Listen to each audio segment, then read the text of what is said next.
Welcome back to channel master 9.8 जहाँ मिलता है आपका एग्जाम क्रैक करने का 100% कॉन्फिडेंस। और मैं आमिर अंसारी, आपका अपना मास्टर, घर का मास्टर। बायट सावर्ट लॉ और रोस्टेड लॉ की बात हो चुकी थी या नहीं? ठीक है, एक चार्ज मूव कर रहा है, कितनी मैग्नेटिक फील्ड इंटेंसिटी, कहाँ जनरेट कर रहा है, क्या जनरेट कर रहा है, इलेक्ट्रिक फील्ड भी है क्या, करंट कैरिंग वायर में छोटे से एलिमेंट की वजह से किसी पॉइंट पर छोटी सी मैग्नेटिक फील्ड इंटेंसिटी वो किसने बता दी, ये भी बात हो गई। बायट सावर्ट लॉ, ओर्स्टेड ने क्या कंफर्म किया था, क्या नहीं बताया था, ये भी बात हो गई। तो आज हम क्यों मिले हैं भैया? आज हम मिले हैं एक करंट कैरिंग वायर की वजह से किसी पॉइंट पर मैग्नेटिक फील्ड इंटेंसिटी निकालने के लिए। किस बात के लिए मिले हैं भैया? एक करंट कैरिंग वायर। और ये फाइनाइट भी हो सकती है और इनफाइनाइट भी हो सकती है, मैं सबकी वजह से बताने वाला हूँ, समझ में आ गई बात? तो ये एक करंट कैरिंग वायर है और एक कोई पॉइंट पी है, पॉइंट पी, उस पॉइंट पी पर हम निकालने वाले मैग्नेटिक फील्ड इंटेंसिटी। तो वीडियो शुरू करने से पहले वीडियो का डिस्क्रिप्शन जरूर पढ़ लें, वहाँ पर आपको बहुत सारे हैंड रिटन नोट्स के लिंक मिल सकते हैं, टेलीग्राम चैनल का लिंक मिल सकता है। ठीक है, तो जल्दी से कॉपी पेन निकालो, नोट्स बनाने शुरू करते हैं।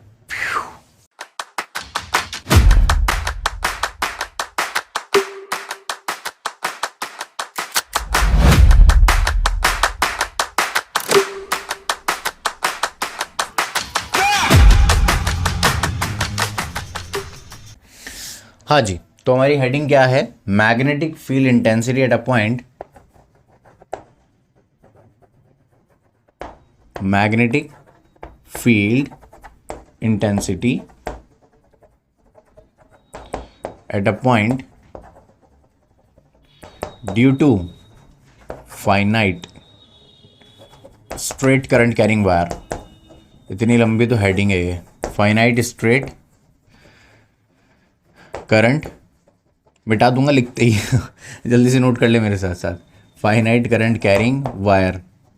ठीक है, तो क्या है? Magnetic field intensity at a point due to finite straight current carrying wire. ठीक है भाई, ठीक है, बहुत शानदार, बहुत ही बढ़िया, मज़ा आ गया एकदम। तो मैं इसको रब कर रहा हूँ काहे को, क्योंकि मुझे स्पेस चाहिए पूरे बोर्ड पे लिखने के लिए। ठीक है, अब ये हेडिंग अगर लिखी रहेगी मेरा इतना स्पेस खराब हो जाएगा। आजा।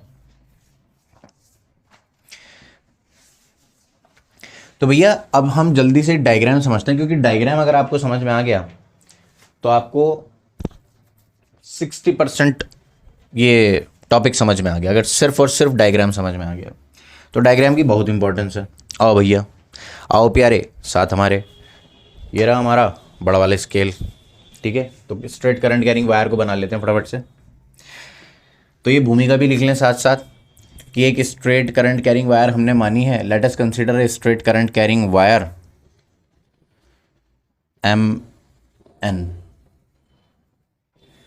Let us consider straight current carrying wire MN, carrying current I। नीचे वाले पॉइंट को क्या बोल दिया?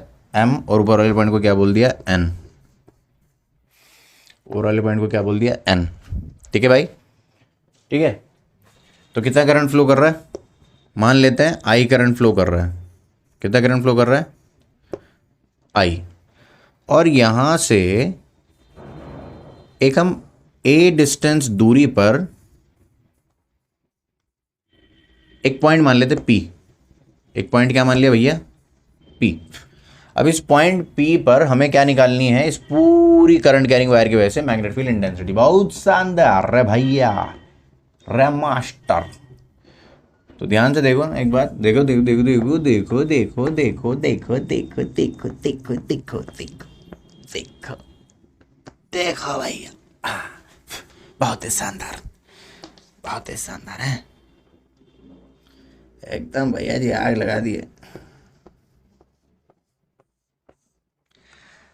तो ये वाला जो एंगल है इसको मैं कह रहा हूं θ1 और इस वाले को मैं कह रहा हूं θ2। ठीक है, करना क्या है सर? मुझे इतनी बात तो समझ में आ गई। ठीक है, इसमें कुछ ज़्यादा लोड है भी नहीं। अभी करना क्या है? इस करंट कैरिंग वायर पे एक छोटा सा करंट कैरिंग एलिमेंट मानना, बोले तो small current carrying element, ideal vector, जो हमने इससे पहले वाली वीडियो में डिस्कस किया है। ठीक है, तो अब मैं इसको दोबारा से बना रहा हूँ। क्यों क्यों बना रहे मास्टर दोबारा? भाई डिजिटल बोर्ड नहीं है ना, अगर होता तो मैं कॉपी कर लेता ना यार, अभी दोबारा बनाना ही पड़ेगा ना यार। देखो भाई, तो ये हमारी वही MN वायर है। और ये आपका वही पॉइंट P है, ठीक है, A डिस्टेंस की दूरी पर। तो मैं क्या करूंगा अभी यहां पर ना, एक इस वाले पॉइंट से L लेंथ ऊपर जाकर, कितनी लेंथ ऊपर जाकर, L लेंथ ऊपर जाकर मुझे यहां पर एक छोटा सा एक एलिमेंट मानना है, जिसको मैं क्या कहूंगा, करंट कैरिंग एलिमेंट। कितनी लेंथ का मानना है, DL लेंथ होगी। कितनी लेंथ होगी उसकी, DL। ये छोटा सा करंट कैरिंग एलिमेंट यहां से ऊपर गया मैं L लेंथ, यहां से कितना ऊपर गया मैं, L लेंथ ऊपर गया। L लेंथ ऊपर जाके मैंने कितना, DL, एक छोटा सा सेगमेंट माना उसी करंट कैरिंग वायर पे। इसी को मैं क्या कहूंगा, करंट कैरिंग एलिमेंट। अब यहां पे देख कि ये छोटा सा जो करंट कैरिंग एलिमेंट है, बोले तो DL वेक्टर, और करंट कितना बह रहा है, I। करंट कितना बह रहा है, I। अब यहां से एक R वेक्टर ड्रॉ कर। क्या ड्रॉ करेगा, R वेक्टर।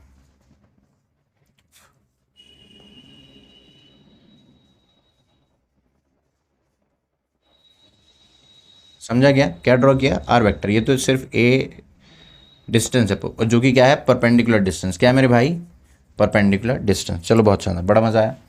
अब ये इसको कह देते हैं आर वेक्टर। ये करंट कैरिंग एलिमेंट के साथ कितना एंगल बना रहा है भैया, थीटा, हम कह देते हैं थीटा। और ये जो छोटा सा करंट कैरिंग एलिमेंट आपने माना ना, ये जो यहाँ पे आर वेक्टर मैंने यहाँ दिखाया है, इस वाले एंगल को मैंने कह दिया फाई। क्या कह दिया मैंने, फाई। घबराने की कोई बात नहीं। इस वाले पॉइंट को कह दो आप O, और इस वाले पॉइंट को आप कह दो Q, तो एक ट्रायंगल बनता हुआ नजर आएगा। तो ये सब बातें तो बकवास बात की बातें हैं, हम करते हैं कुछ, इसको फाई मार्क कर देते हैं। और यहाँ पे हम सबसे पहले क्या लिखते हैं, DBP। क्या लिखते हैं, DBP। ध्यान से सुनो, इस पॉइंट P पर छोटी सी मैग्नेटिक फील्ड इंटेंसिटी DB, किसकी वजह से, इस करंट कैरिंग एलिमेंट की वजह से, आइडियल वेक्टर। ठीक है, ये कौन है, current carrying element DL vector. ठीक है, ये पॉइंट है Q। ये पॉइंट क्या है भैया, Q, POQ। तो ठीक है, अब यहाँ पर पॉइंट P पर क्या है, छोटी सी मैग्नेटिक फील्ड इंटेंसिटी। अगर आप डायरेक्शन की बात करना चाहो तो डायरेक्शन की बात भी क्या है, करंट कैरिंग एलिमेंट की तरफ, करंट की तरफ करो ठेंगा, पॉइंट की तरफ करो फिंगर्स, पाम का परपेंडिकुलर, मैग्नेटिक फील्ड की डायरेक्शन यानी कि परपेंडिकुलरली इनवर्ड्स आ रही है। लेकिन मैं यहाँ पे सिर्फ और सिर्फ किसकी बात कर रहा हूँ, अभी मैग्नीट्यूड की बात कर रहा हूँ। किसकी बात कर रहा हूँ, DB vector magnitude. Point P पर मैग्नीट्यूड कितना आएगा, तो भैया मैंने लिखा अपना वही वाला formula, Biot Savart law, mu not upon 4 pi I DL sine theta. ये थीटा कौन है, angle between ideal vector and R vector, divided by R square. तो मेरे upon 4 pi ideal sine theta by R square, मेरे upon 4 pi ideal sine theta by R square. ये किसकी help से आया, according to Biot Savart law. According to यहाँ पे लिख देना, according to BSL, according to BSL naught upon 4 pi ideal sine theta by R square, naught upon 4 pi ideal sine theta by R square, naught upon 4 pi ideal sine theta by R square. लेकिन अब इस expression में एक दिक्कत है, वो दिक्कत मैं तुझे समझाता हूँ, तभी तुझे डेरिवेशन समझ में आएगा।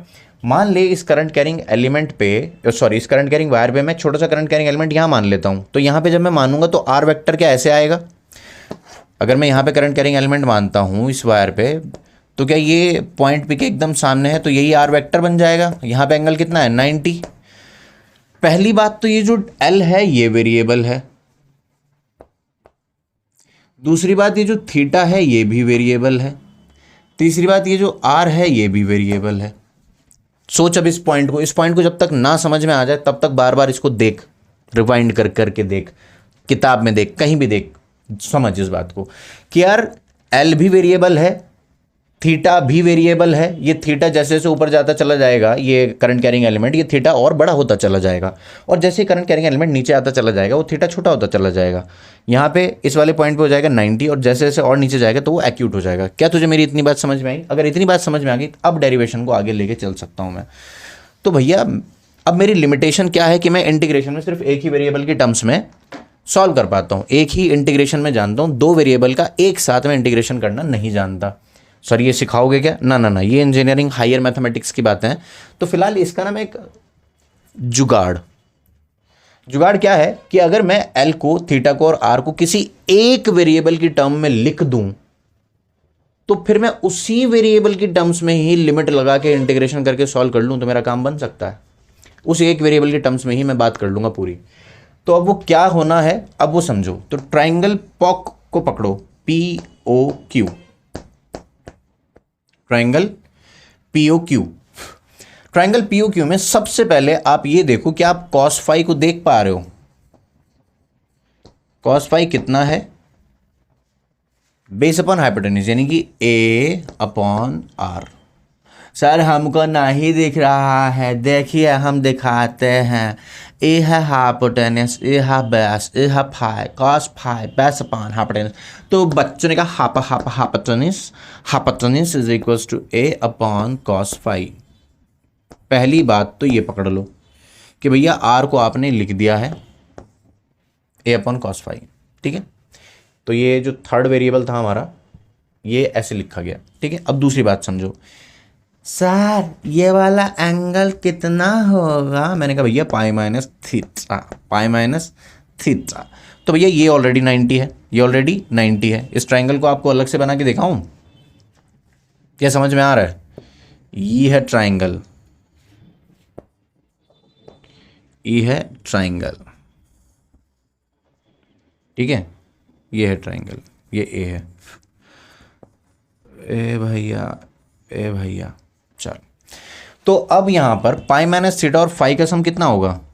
ये एक बात हो चुकी है। अब मैं ये दूसरी बात करने जा रहा हूं कि pi minus theta plus phi is equal to पाई/2।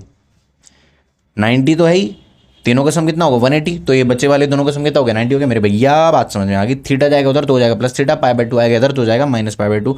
तो पाई माइनस पाई में से पाई/2 जब जाएगा तो पाई/2 ही बचेगा। तो pi by two plus phi is nothing but equal to theta, is equal to theta. तो यहां पर अगर साइन थीटा को देखा जाए तो साइन थीटा की जगह क्या मैं लिख सकता हूं? पाई/2 प्लस फाई।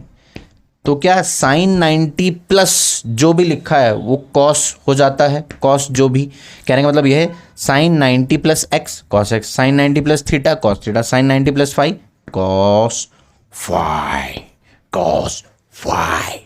तो कॉस फाई हो गया। तो भैया मजे आ रहे हैं, पूरे मजे आ रहे हैं कि आर्क भी फाई के टर्म्स में आ गया, मजे आ रहे हैं। और भैया थीटा भी किसके टर्म में आ गया? फाई के टर्म में आ गया। मजे आ रहे हैं, मजे ही आ रहे हैं भाई, ठीक है। अब एक लास्ट बात समझनी है, ठीक है। इस ट्राइंगल को अगर आप ध्यान से देखो,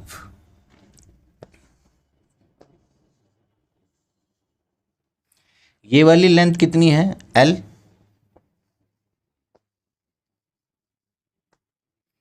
और ये जो है ये कितना है? A है। और ये वाला एंगल कितना है? फाई। क्या यहां पर आप tan फाई अप्लाई कर सकते हैं? tan फाई क्या होगा? Perpendicular upon base. ये तीसरी बात शुरू हुई है अब यहां पे। क्या शुरू हुई है? तीसरी बात। तो यहां पर क्या आप L को लिख सकते हैं A tan फाई? L क्या हो जाएगा? A tan phi. L is equal to A tan phi.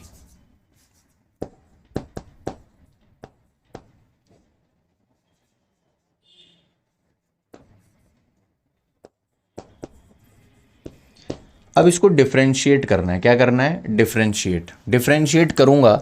ध्यान से देखें, जब मैं इसको क्या करूंगा, अच्छा मैं दिख नहीं रहा हूं क्या आपको? हेलो मैं यहाँ पर हूं। तो भैया ये जो L equals to A tan phi आ गया, तो मैं इसको क्या कर रहा हूँ? डिफरेंशिएट विद रिस्पेक्ट टू, मेरे पास बोर्ड एक ही है ना बाबा, डिजिटल बोर्ड होता स्लाइड मारता मैं एक के बाद एक, गरीब है मास्टर तुम्हारा। Differentiate with respect to phi, तो dl by d phi is equal to, A constant है बाहर निकाल, और tan फाई का डिफरेंशिएशन क्या होता है? Sec square phi. तो dl बाई डी फाई क्या आ गया मेरे भाई? dl बाई डी फाई किसके इक्वल आ गया? a सेक स्क्वायर फाई के इक्वल आ गया। a sec square phi, dl by d phi is equal to a sec square phi. तो अब ये तीन बातें हैं आपके पास। r के लिए है, थीटा के लिए है, थीटा आ गया ये sine of theta is equal to cos phi. और ये वाली बात भी बहुत अच्छे समझ में आनी चाहिए, मैं जूम करके इसीलिए दिखा रहा हूँ कि डीएल किसके इक्वल हो जाएगा, अब A sec square phi D phi. मैं इस डी फाई को भी यहाँ से उठा के कहाँ ले जाऊँगा, यहाँ पर ले जाऊँगा, तो A sec square phi D phi. तो डीएल किसके इक्वल आ गया बच्चों, A sec square phi D phi. ये तीसरी बात है। इन तीनों को ही जब मैं यहां पर पुट करूंगा इस वाले में, इन सबको पुट करूंगा तो देखना डीबी क्या बन जाएगा,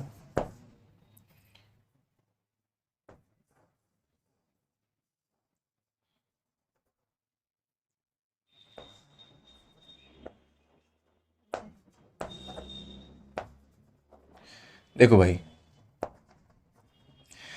तो अब डी बी पी क्या हो जाएगा, म्यू नॉट अपॉन 4 पाई तो एज इट इज है ही, आई एज इट इज है ही।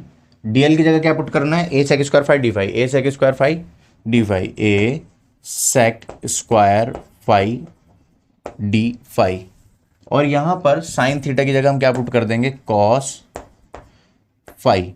और आर स्क्वायर की जगह क्या पुट कर देंगे, A square upon cos square phi.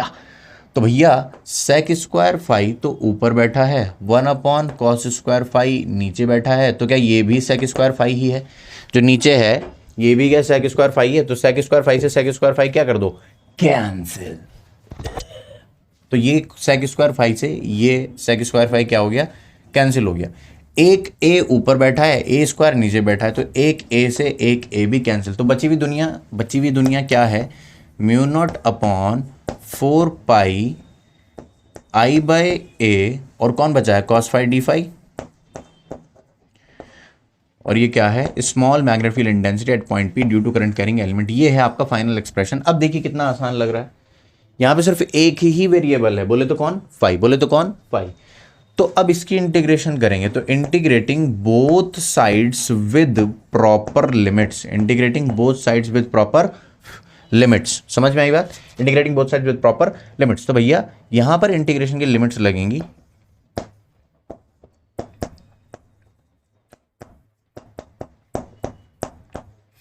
Mu upon 4 pi I by A cos phi D phi. ये सब तो कांस्टेंट है बाबा, अगर मैं यहाँ इंटीग्रेशन लगाऊंगा भी तो ये सब कांस्टेंट कूद के कहाँ आ जाएगा, बाहर आ जाएगा। तो अंदर क्या बचेगा, सिर्फ और सिर्फ कॉस फाई, अंदर सिर्फ और सिर्फ क्या बचेगा, कॉस फाई। और लिमिट कहाँ से कहाँ तक होगी, ध्यान से सुन, थीटा कहाँ से कहाँ वेरी कर रहा है, थीटा कहाँ से कहाँ वेरी कर रहा है। मैं अगर इस वायर को देखूँ तो मैं यहाँ पर हूँ, अब मुझे ऊपर वाले एंड को देखने के लिए कितना एंगल ऊपर उठना पड़ा, तो मेरा क्या हो गया, प्लस थीटा 1। और मुझे कितना माइनस में जाना पड़ा नीचे वाले एंड को देखने के लिए, ध्यान से देख, नीचे वाले एंड को देखने के लिए मुझे कितना माइनस में जाना पड़ा, देख। तो माइनस में, माइनस थीटा 2 से लेकर मेरा फाई कहाँ तक वेरी कर रहा है, प्लस थीटा 1 तक। माइनस थीटा 2 से 0 हुआ, फिर 0 से प्लस थीटा 1। सर एकदम मस्त समझ में आ रहा है सर, माइनस थीटा 2 से लेकर सर प्लस थीटा 1 तक सर। तो भैया मेरे राखी के बंधन को निभाना भैया मेरे। मेरा number 4 pi I by A cos phi का इंटीग्रेशन क्या होता है, बोले तो साइन फाई। लिमिट कहां से कहां तक, माइनस थीटा 2 से लेकर प्लस थीटा 1 तक, प्लस थीटा 1 तक। यही नहीं लिमिट समझ में आती बच्चों को, क्या चल रहा है ये। तो भैया अभी पहले क्या पुट करो, थीटा 1 पुट करो, फिर माइनस थीटा 1 करो। बहुत तसल्ली से समझा रहे हैं तुम, बस समझ लो हमारी बात, समझ लो तुम हमारी बात, पढ़ लो भैया हमारी बात। तो यहाँ पे थीटा 1 पुट करो, तो साइन थीटा 1, फिर माइनस लगाओ, फिर थीटा की जगह क्या पुट करो, फाई की जगह क्या पुट करो, माइनस थीटा 2। क्या पुट करोगे, माइनस थीटा 2। तो एक बात समझो, साइन माइनस को डाइजेस्ट नहीं कर पाता, एकदम से बाहर निकाल देता है, समझ में आ गई बात। तो भैया ये साइन ऑफ माइनस थीटा 2 क्या हो जाएगा, माइनस साइन थीटा 2, और ऑलरेडी एक माइनस बैठा हुआ है वहाँ पे, तो क्या हो जाएगा, प्लस। तो फाइनल आंसर क्या बन जाएगा, हाय भैया हम अंतिम पड़ाव पे पहुँच चुके हैं। मेरा upon 4 pi I by A sine theta 1 plus sine theta 2, मेरा upon 4 pi I by A sine theta 1 plus sine theta 2 मेरा 4 pi I by A sine theta 1 plus sine theta 2 मेरा 4 pi I by A sine theta 1 plus sine theta 2 मेरा 4 pi I by A sine theta 1 plus sine theta 2। तो भैया इधर solve करके क्या आएगा, BP net magnetic field intensity at point P मेरा 1 4 pi I by A sine theta 2 मेरा 4 pi I by A sine theta 1 plus sine theta 2। जल्दी से पॉज कर, नोट कर जल्दी से पॉज कर, नोट कर मेरा 1 4 pi I by A sine theta 1 plus sine theta 2। Pause कर ले, नोट कर ले। हाँ जी, तो अब इसके कुछ स्पेशल केस हैं। क्या है स्पेशल केस? उम्मीद है आपने इसको बखूबी नोट किया होगा।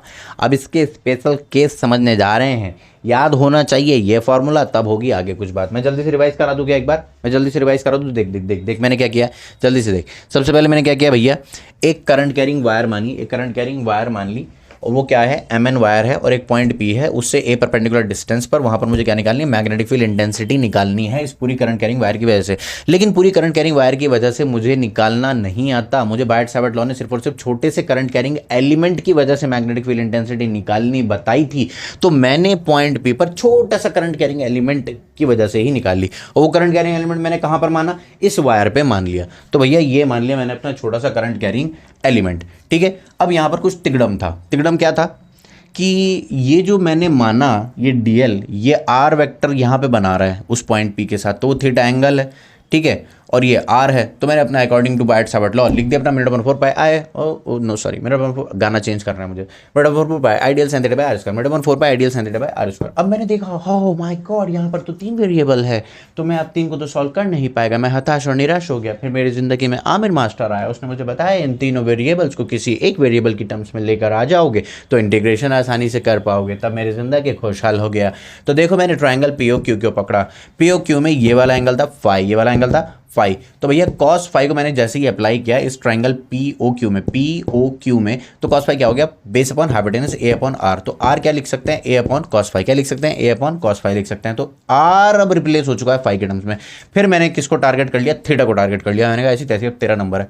तो भैया मैंने पाई माइनस थीटा और फाई को ऐड करा और उसको पाई बाय 2 के बराबर रख दिया, और मैंने भैया पाई बाय 2 प्लस फाई को थीटा के इक्वल रख दिया। अब मैंने जैसे पाई बाय 2 प्लस फाई रखा, साइन उसको जैसे ही खाने बैठा तो वो कॉस बन गया। बात समझ में आ गया, sine pi by 2 plus phi क्या बन गया, कॉस फाई।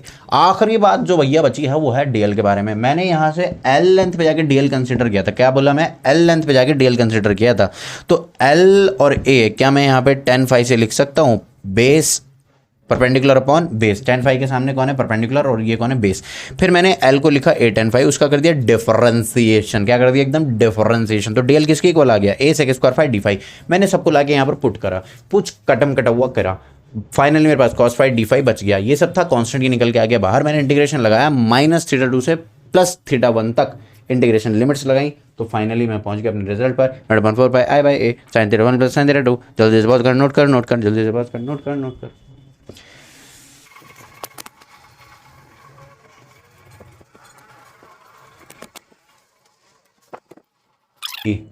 लेकर आ रहे हैं आपके सामने स्पेशल केस। तो सबसे पहला स्पेशल केस ये रहा आपकी स्क्रीन पर, स्पेशल केसेस। सर, मैंने कहा ये सर, अगर मैं पॉइंट पी को सिमेट्रिकली मान लूँ तो क्या होगा? क्या होता, सॉल्व कर, इतनी टेंशन कहाँ को मान रहा है। मान ले कि एकदम बीचों बीच है ये पॉइंट पी, ठीक है। तो ऊपर भी जो एंगल बनेगा नीचे भी एंगल बनेगा वो सब सेम होगा। तो ऊपर भी क्या बना, थीटा, नीचे भी क्या बना, थीटा। समझ में आ गया बेटा? ओके। तो magnetic field intensity at point P, क्या फॉर्मूला भी सीख के, मेरा 1 4 pi I by A sine theta 1 plus sine theta 2। तो थीटा 1 भी थीटा है, थीटा 2 भी थीटा है। तो यहाँ पे क्या कर रहे हैं, मेरा 1 4 pi I, oh my God, I haven't marked A, this is a my dear friend, I by A and sine theta plus sine theta. तो ये क्या हो गया बेटा, 2 साइन थीटा। मेरा 1 4 pi I by A 2 sine theta, मेरा 1 4 pi I by A 2 sine theta. चलो, बहुत शानदार, बहुत ही शानदार बेहतरीन प्रदर्शन यहाँ पर देखने के लिए मिला है। ये था पहला केस। दूसरे केस के बारे में हम बात कर रहे हैं, जबकि वायर कैसी है, सेमी इनफाइनाइट है। सेमी इनफाइनाइट से क्या मतलब है मास्टर, समझा रहे में समझाते ही देखिए। ये रही करंट,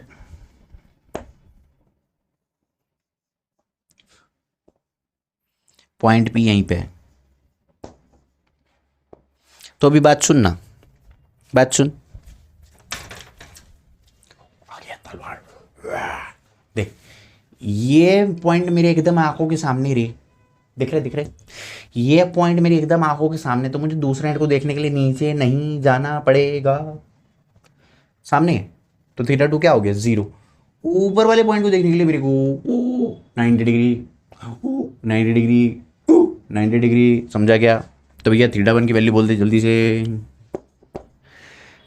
सर थीटा 1 हो जाता है 90, और मैंने कहा बेटा थीटा 2 बताओ, थीटा 2 हो गया है 0। तो बच्चों बताओ फॉर्मूला क्या बन गया? Not upon 4/i/a sin 90 plus sin 0 स्वाहा।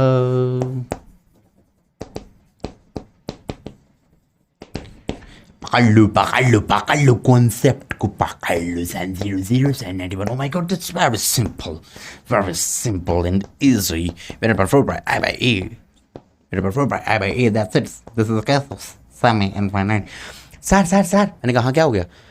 इनफाइनाइट वाला बताओ ना, देख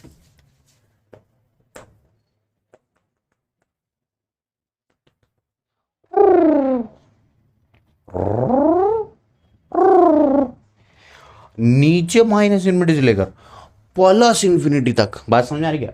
माइनस इन्फिनिटी से लेकर प्लस इन्फिनिटी तक, देख देख देख मजा आएगा।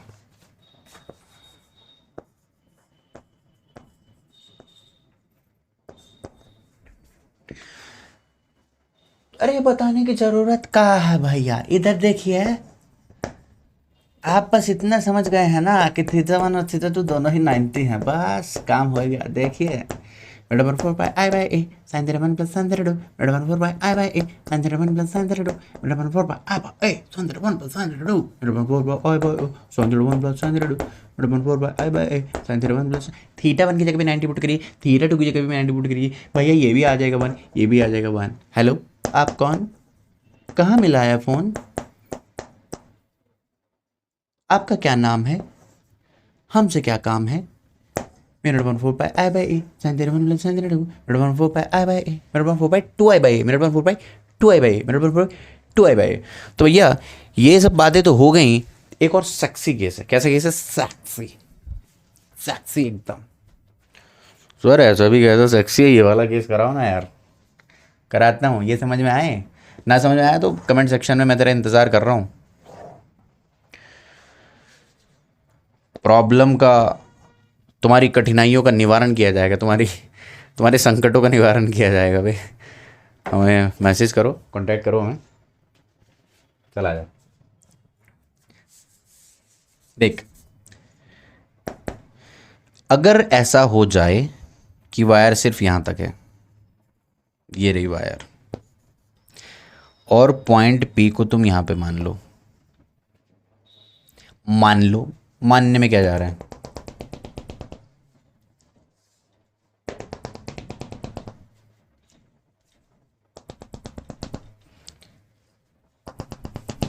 मजा आ रहा है। चल भाई, मान ले कि ये जो बड़ा वाला एंगल जो बन रहा है, ये वाला एंगल यहाँ पे, ये वाला, ये है थीटा 1 और ये वाला एंगल है थीटा 2। ठीक है, अब आगे सुन। यहाँ पे करंट कितना बह रहा है? I। ठीक है, देख भाई, परपेंडिकुलर डिस्टेंस तो यही वाला यूज होगा, यही है परपेंडिकुलर डिस्टेंस।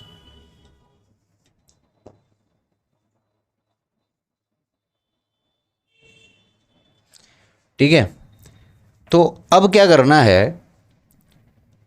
थीटा 1 तो थीटा 1 ही रहेगा, मैं इसको अल्फा बीटा मान लेता हूँ, ले घबराने की बात नहीं है।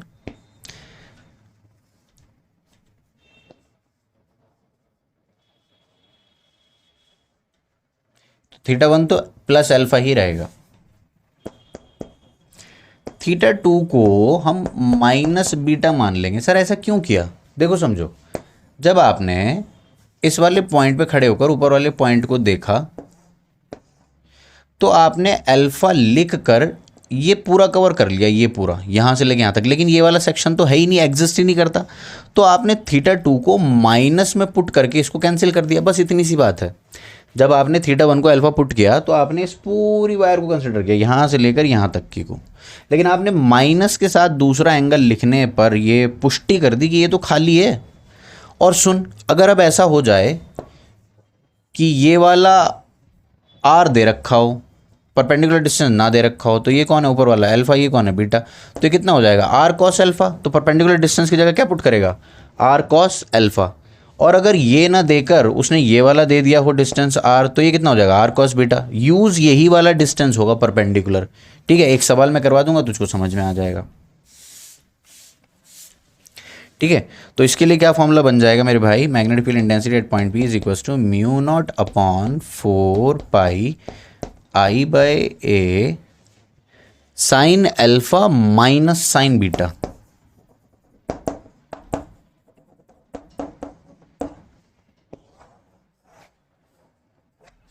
जल्दी से पॉज करके नोट करो सारे स्पेशल केस, फिर मैं आपको 2-3 सवाल कराता हूं मस्त मजेदार।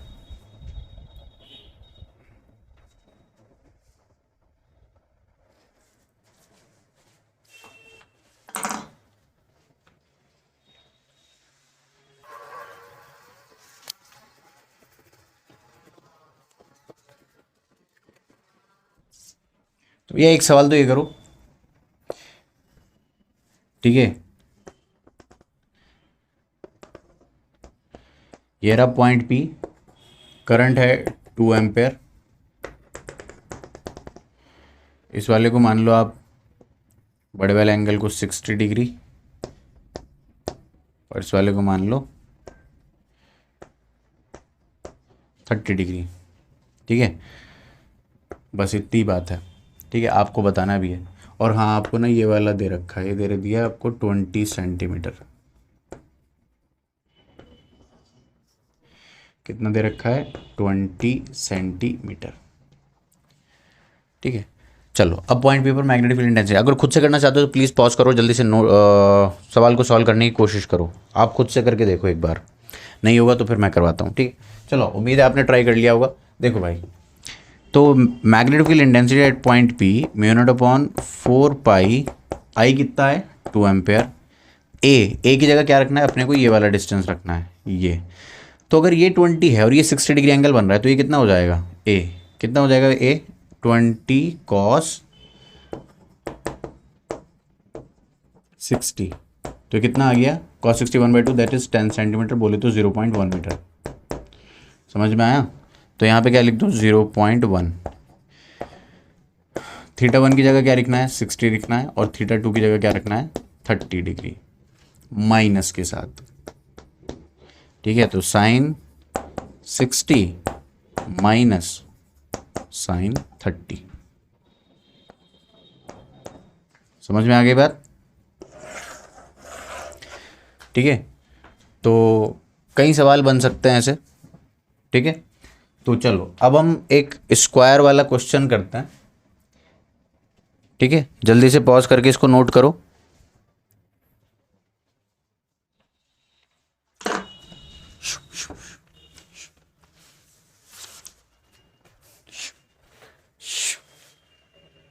देखो देखो देखो उधर कैमरे में देखो, अरे उधर देखो बेटे, फिजिक्स पढ़नी, चलो चलो। चलो भाई, हम करते हैं एक स्क्वायर वाला क्वेश्चन।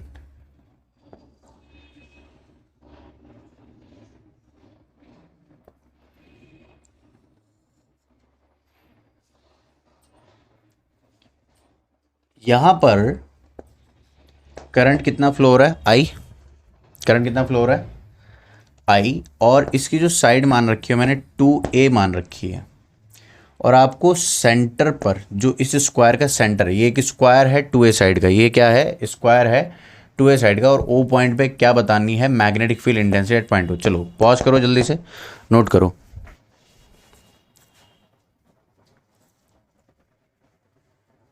गया कि नहीं गया? चलो आ जाओ,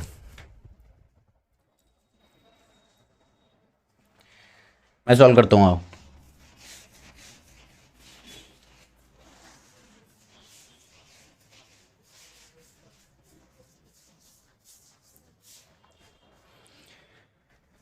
चलो मैं इसको थोड़ा सा बड़ा डायग्राम बनाता हूँ ताकि आपको समझ में आ जाए।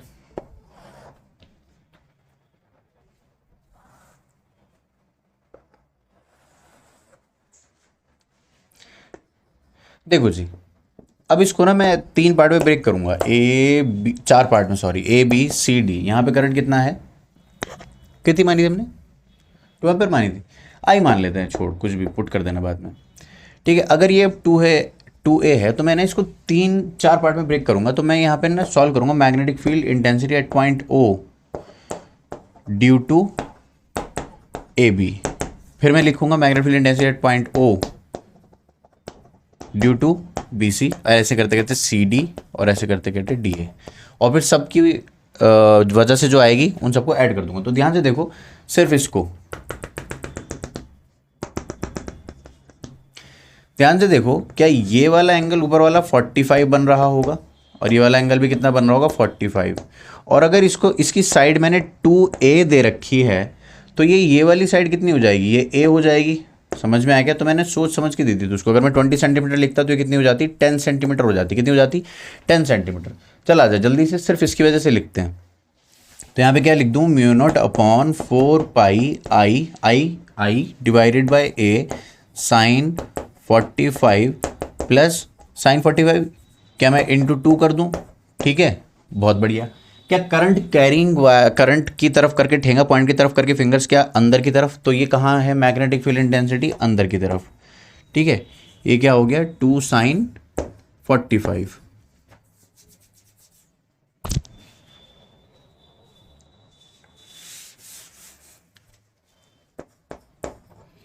और फिर अब BC की वजह से देखो, तो यहाँ पर भी क्या सेम केस है, ये वाला एंगल 45 बनेगा और ये वाला एंगल 45 बनेगा। अब करंट की डायरेक्शन में ठेंगा करो और पॉइंट की डायरेक्शन में फिंगर्स करो, क्या ये भी अंदर की तरफ आ रही है, तो यही सेम अंदर की तरफ।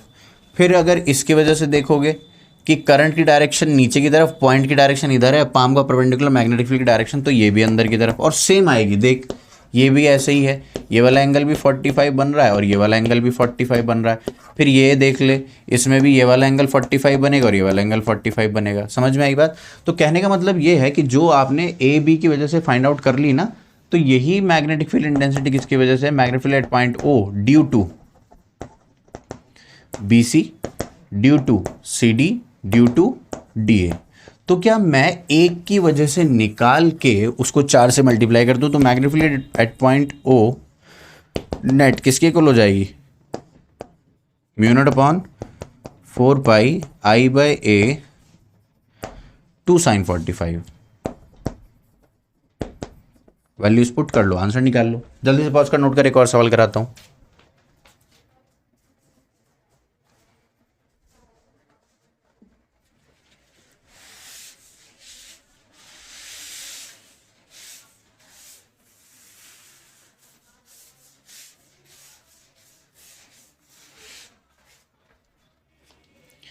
चलो भाई, दूसरा सवाल करने जा रहे हैं। ट्रायंगल मान लेते, क्या मान लेते, ट्रायंगल। और ये मैं सिर्फ हिंट दूंगा तो खुद से करेगा, कॉन्फिडेंस आ जाएगा। करंट कितना फ्लो कर रहा है, आई, और यहाँ पर जो साइड मान लेते हैं वो ए मान लेते हैं। क्या मान लेते हैं, ए।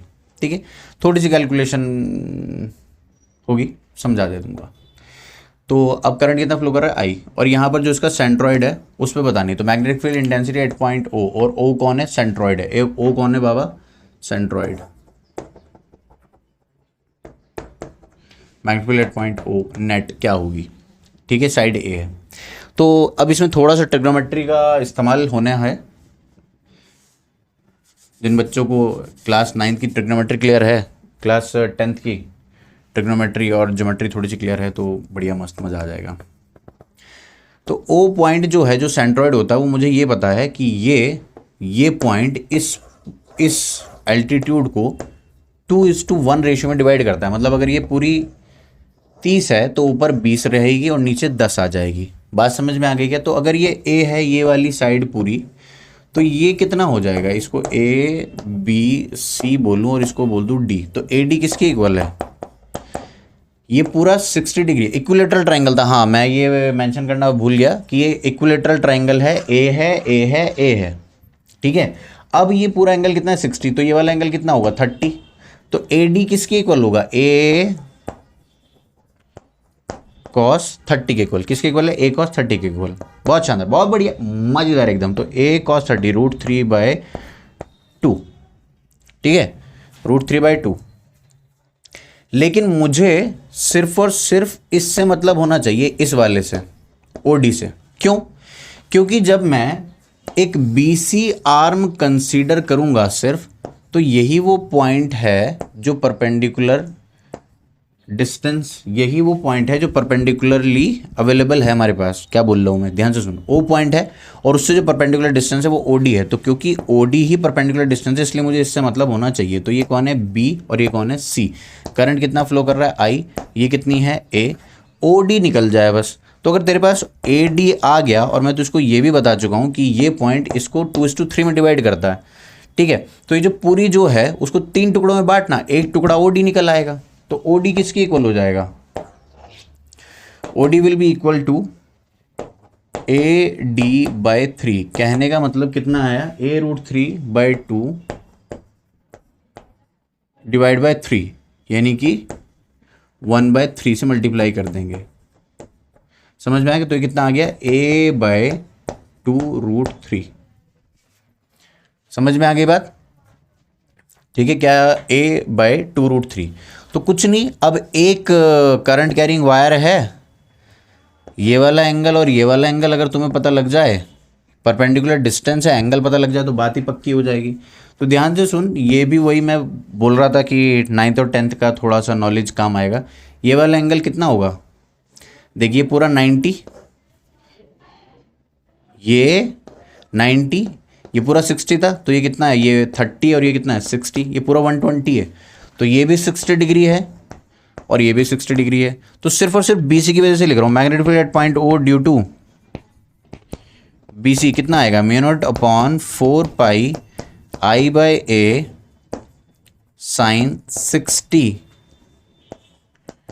Plus sin 60। A की वैल्यू ये रख मेरे भाई यार, ये मैंने A ही मान लिया, तो OD किसके इक्वल आ गया, OD। मुझे यहाँ पे OD लिखना चाहिए, OD। तो OD ही परपेंडिकुलर डिस्टेंस है, तो OD की जगह क्या रखेंगे, A/2√3। बात समझ, अगर तू वीडियो यहाँ तक देखता हुआ पहुँचा है तो यकीनन तुझे ये बातें समझ में आ रही होंगी। बात समझ में आई क्या? और एक लास्ट भाई एकदम खतरनाक सेक्सी क्वेश्चन है, वो करवा देता हूँ। वीडियो की लेंथ हो चुकी है हमारी 40 मिनट के करीब, तो एक सवाल और देखता जा, ठीक है। वो सवाल, ये सब कॉम्पिटिटिव लेवल ही डिस्कस हो रहा है, मतलब अच्छे सवाल डिस्कस हो रहा है, इजी तो तू भी कर लेगा इतने नॉलेज के बाद। एक सवाल है जो वाकई में अच्छा है। सवाल क्या है, अगर तुझको पसंद ना आए वीडियो स्किप कर देना, सवाल समझ में आ जाए तो सॉल्व कर लेना मेरे साथ साथ, आजा। तो भैया ये एक एक्स एक्सिस है और ये कौन है, वाई एक्सिस। एक करंट कैरिंग वायर ऐसे आई और ऐसे मोड़ दी मैंने, तो ये कितना करंट फ्लो कर रहा है यहाँ पे, आई, और ऐसे चली गई वो। ये एक पॉइंट है जो कि यहाँ से A डिस्टेंस दूरी पर है और यहाँ से B डिस्टेंस दूरी पर है। क्या मैं इसको ऐसे भी कह सकता हूँ कि ये ओरिजिन है और इस पॉइंट के कोऑर्डिनेट्स हैं A, B, और इस पॉइंट P पर मैग्नेटिक फील्ड इंटेंसिटी बतानी है। समझ में आई बात? तो अब इसको मैं दो पार्ट में तोड़ के करूंगा सवाल को। पहले बता, सवाल समझ में आया कि एक्स एक्सिस के अलॉन्ग एक वायर आ रही थी और फिर वाई एक्सिस के अलॉन्ग चली गई, और ऐसा है कुछ, ये वाला डिस्टेंस A है और ये वाला डिस्टेंस B है। समझ में आ गई बात? तो मैंने इसको ऐसे दिखाया कि ये ओरिजिन है, ये एक्स वाई एक्सिस हैं और इस पॉइंट के कोऑर्डिनेट्स क्या हैं, A, B। तो इस क्वेश्चन को मैं दो पार्ट में ब्रेक करके करता हूँ कि मैं magnetic field intensity at point O at point P due to XO लिखूंगा, और फिर magnetic field intensity at point P due to yo लिखूंगा, यो। तो magnetic field intensity at point P due to XO कैसे लिख रहे हैं, ध्यान से देखो। ये वाला डिस्टेंस कितना है, B, ये X है और ये कौन है, O। ये वाला एंगल को थीटा बोल दो। यार ये वाला एंगल तो 90 होगा ना, ये वाली बात समझ में आ जाए तो हम आधा क्वेश्चन सॉल्व कर चुके हैं बस, ठीक है।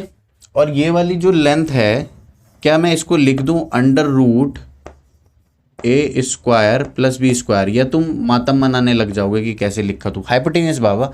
तो under root A square plus B square, ठीक है, बहुत शानदार। चल आ जा। और ये वाला डिस्टेंस कितना है, ए है। तो भैया अब करंट आ रहा है आई, तो क्या लिख दूं मैं इसको, क्या लिख दूं, mu naught upon 4 pi I by B लिखूंगा। क्या लिखूंगा, आई बाय बी। और यहां पे क्या लिख दूं, साइन थीटा प्लस साइन 90। तो साइन थीटा क्या लिख सकते हैं, परपेंडिकुलर अपॉन हाइपोटेनियस। तो यहां से इस वाले ट्रायंगल को अगर आप ध्यान से देखो तो ये परपेंडिकुलर है और ये हाइपोटेनियस है। तो magnetic field intensity at point P due to X O ये है। तो mu not upon 4 pi I by B, यहाँ पे क्या आ जाएगा, A upon under root A square plus B square, और यहाँ पे क्या आएगा 1। और ये है कहाँ, अंदर की तरफ, करंट की डायरेक्शन में ठेंगा, पॉइंट की डायरेक्शन में फिंगर्स, तो पाम का परपेंडिकुलर, मैग्नेटिक फील्ड की डायरेक्शन यानी कि अंदर की तरफ है। सर ऐसे ही मैं अब अगर वाई ओस की वजह से लिख दूं तो क्या बात बन जाएगी, बिल्कुल बिल्कुल बन जाएगी। तो ध्यान से देखो इसमें क्या होगा, थोड़ा सा रब कर रहा हूं मैं यहां से, ऐसा कुछ सीन होगा। हाँ भाई, तो करते हैं यहां पे एक वायर, ये वाला पॉइंट है ओ और ये वाला पॉइंट है वाई, ठीक है। ये वाली बात समझने के बाद अब हम इसकी वजह से निकालते हैं यो वाली वायर से जो वाई एक्सिस के अलॉन्ग जा रही है। ये जा रहा है करंट ऊपर आई और ये रहा आपका पॉइंट पी। तो ये वाला डिस्टेंस कितना है भाई, क्या दे रखा है, ए दे रखा है।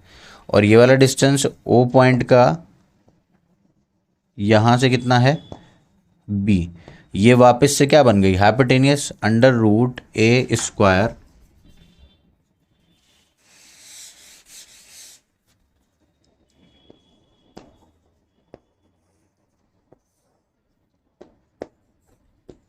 ए स्क्वायर प्लस बी स्क्वायर। ये वाला एंगल ऊपर जो बन रहा है ये वाला 90 हो जाएगा और इस वाले एंगल को क्या कहते हैं, अल्फा। तो magnetic field intensity at point P due to yo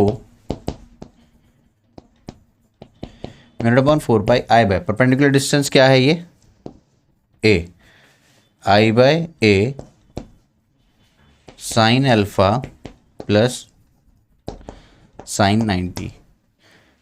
current की डायरेक्शन ऊपर की तरफ, पॉइंट की डायरेक्शन फिंगर्स, पाम का परपेंडिकुलर, मैग्नेटिक फील्ड की डायरेक्शन यानी कि कितनी है, अंदर की तरफ है। कहाँ है, अंदर की तरफ। तो साइन अल्फा की जगह मैं क्या लिख सकता हूँ, देख साइन अल्फा को ध्यान से देख, परपेंडिकुलर अपॉन हाइपोटेन्यूज। तो यहाँ पे क्या हो जाएगा, साइन अल्फा की जगह मैं क्या लिख सकता हूँ, B upon under root A square plus B square, ठीक है भाई। तो ये था आज का तांडव। अगर आपको ये सब समझ में आया तो मस्त मज़ेदार एकदम। इन दोनों को ऐड कर दो क्योंकि दोनों ही कहाँ हैं, अंदर की तरफ हैं। तो नेट आंसर इन दोनों को ऐड करने पे आएगा। फाइनल आंसर भी क्या बनेगा बता दूं, म्यू नॉट अपॉन 4 पाई आई तो आ जाएगा बाहर, ठीक है, और उसके बाद इन दोनों को ऐड कर देना तो कर लेगा, ठीक है। चलो तो भाई ये था आज का तांडव। अगर आपको ये वाली बातें समझ में आएंगी तो बहुत मज़ेदार, आप एक कदम आगे आ चुके हैं, ठीक है। नेक्स्ट वीडियो में हम बात करने वाले करंट कैरिंग लूप की वजह से। करंट कैरिंग लूप कहाँ है मेरा, अरे भैया करंट कैरिंग लूप कहाँ है हमारा, चल इसी को मोड़ के दिखा दूँ क्या, टूट जाएगा। तो यार एक करंट कैरिंग लूप है गोल, और उसके एक्सिस पे किसी पॉइंट पर मैं क्या बताने वाला हूँ, मैग्नेटिक फील्ड इंटेंसिटी बताने वाला हूँ, एकदम खतरनाक क्रांतिकारी तरीके से, ठीक है। तो मिलते हैं आपसे नेक्स्ट वीडियो में। आज की वीडियो के लिए सिर्फ इतना ही है, मिलते हैं आपसे नेक्स्ट वीडियो में, तब तक के लिए बो bye, see you soon, enjoy.